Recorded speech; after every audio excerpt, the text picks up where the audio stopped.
Уважаемые судебные коллеги, к большому сожалению, мне непонятно, я буду все время об этом повторять, что вы, когда зашли в зал совещания, вспомнили мои слова. Почему вы не допустили сюда прессу или, по крайней мере, видеокамеру? Это абсолютно несправедливо. Я хочу, чтобы вы мои слова вспомнили. Второе. Я 23 дня провел в СИЗО ГКМБ. Никому из вас не желаю там сидеть. Один Всевышний знает, что будет в будущем. Ни один раз меня не вызвали на допрос. Ни один раз. Bir de жолу чакырган жок допросқа. Bir жолу сұрауға түскен жоқ. 23 дня я сижу там. Что я там делаю? Меня обвиняют о том, что высшее политическое руководство Кыргызской республики из корыстных, неизменных побуждений, попрекая интересам страны, народа Кыргызстана, вступило в преступный сговор с отдельными представителями Синтеры Голты. Это прокуратура. А это с кем я вступил в сговор? Вы bir доказательстволар бар бы? Bir чакырып следственное мероприятие өткізбейсіңдер бы?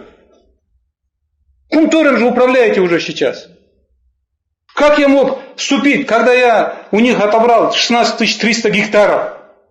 Уважаемые судебные коллеги, приведите хоть один пример. Я, как премьер-министр, увеличил количество совета директоров кыргызской стороны на 3 человека. Было 2, на 3 человека. Вы знаете, количество увеличения совета директоров, это ведет контроль над компанией. Это лично мною сделано. Лично мною сделано поручение о том, чтобы в Синтера Голд ввели финансового директора с кыргызской стороны, чтобы контролировать за финансовыми потоками. Это же есть защита кыргызской стороны, защита государственной собственности. В Кыргызстане создано было 2 компании. Кумтор Голд Компани, Кумтор Оперейтинг Компани. Лично я сказал, ликвидировать нужно эту одну компанию. Нужно здесь, которые операторской компании ввели с кыргызской стороны финансового директора директоров. Потому что управлять рудником, наверное, профессионал нужно бы. И мы бы финансовые потоки бы, по крайней мере, контролировали бы. Мы бы выявили в бухгалтерии их нарушения. То есть мыйзамдуу жол менен бармак кыстат, жөнүндө баса албай. Экинчиси мен барып туруп Кумторго айтып атам, экологический катастрофа, экологический немени штрафты коебуз деп атам. Парламентте сүйлөп атам мен. Садыр Нуркожоевичтин комиссиясын колдоп атам мен. Комиссиянын чечимин окубайсыңарбы? Эң ылдыйкы жагын окусаңар, айда жазылып атат. Надо нанять аудиторскую компанию, провести аудит этой компании деп атат. Но государственная комиссия, не я же это решил. Это решил парламент. Парламент решает создать госкомиссию до 10 июля. Я эту госкомиссию создаю 3 июля. Еще быстрее. Если я бы был заинтересован затянуть, наверное, не 10 июля, 20 июля я бы, наверное, создал эту госкомиссию. Посмотрите, как правительство исполняет постановление Джор Кенеша. Очень много постановлений Джор Кенеша не исполняет правительство. И не обязано исполнять. Но я-то исполнил это поручение.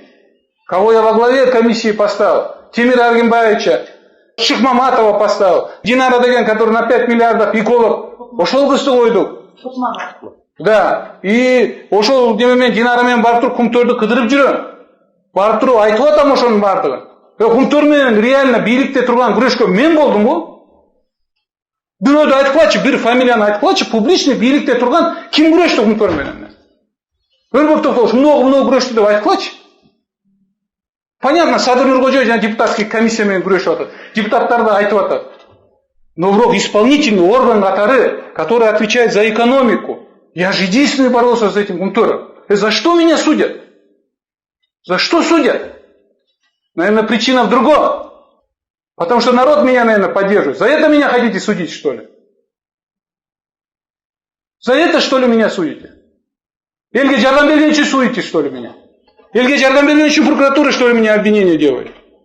Бир доказательство же жок эле статью ссылается. Хотя бы бир доказательство керек-то, бир депутат айттыбы, что я их заставил голосовать по этому Кумтору, что против депутатской этой комиссии.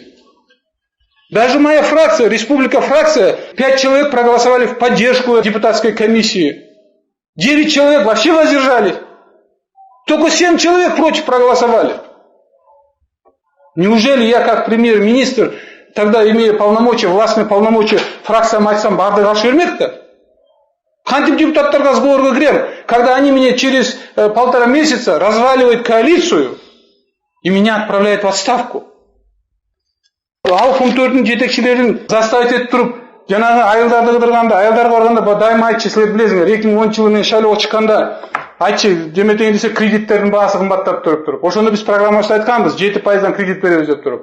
Ошондо 7%дан кредит деп атканда мага айылдагылар айткан.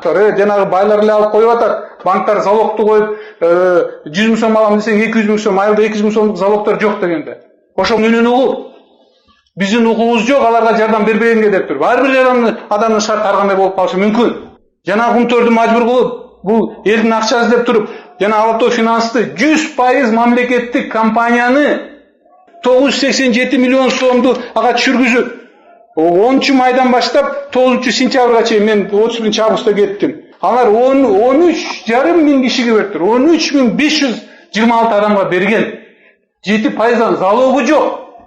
Залогу жок алган ошо кредитти.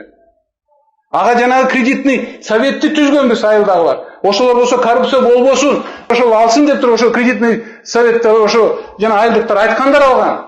Жанагы микрофинансовый компания жетекчилери эмес. Микрофинансовый компанияда совет түзүлгөн атайын, бир киши башкарбасын деп туруп. Анан кийин мен кеткенден кийин бул акчанын баарын кайрып алгандан кийин келип рискиге салып койду. Жашоо өзгөрдүбү? Ушул 9 жылда мен эсептеп көрдүм.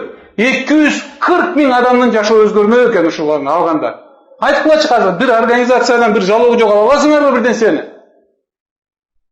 Урматтуу соттун мүчөлөрү, урматтуу прокурорлор, эмнеси туура эмес? Мажбур кылып туруп 987 миллионду кумтөрдөн алып атсам ошолор мени жакшы көрөбү?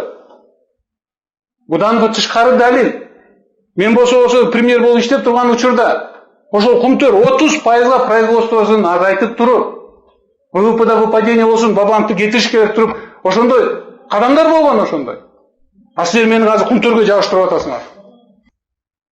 Тилекке каршы силер билесиңер, мага иштегенге мүмкүнчүлүк бербеди. Жаңы жылга чейин иштегенде ушу 70% кыргызстандык болмок. Кыргызстандык болмок. Судебный процесстери жок, немеси жок. Доказательство менен. Мындай беспредел менен эч нерсе бүтпөйт. Муну беспредел уланып берсе эч нерсе оңолбойт. Кыргызды талай берсе мамлекет оңолбойт. Кыргызды соттой берсе мыйзамсыз эч нерсе оңолбойт. Чындыгы акыкатта болуш керек да. Каерден акыкат издейбиз? Балким Алла Таалам атайын ушуну көрсүн. Чыныгы сотторду көрсүн, чыныгы укук органдардын жүзүн көрсүн деп туруп Алла Таалам ушундай кылып аткандыр. Баары Алла Тааламдын колунда. Мен ишенем. Менин жакшы көргөн кыргыз элим чындыкты сөзсүз билет деп туруп. Урматтуу соттор, азыр болсо билем силер мени актап бере албайсыңар.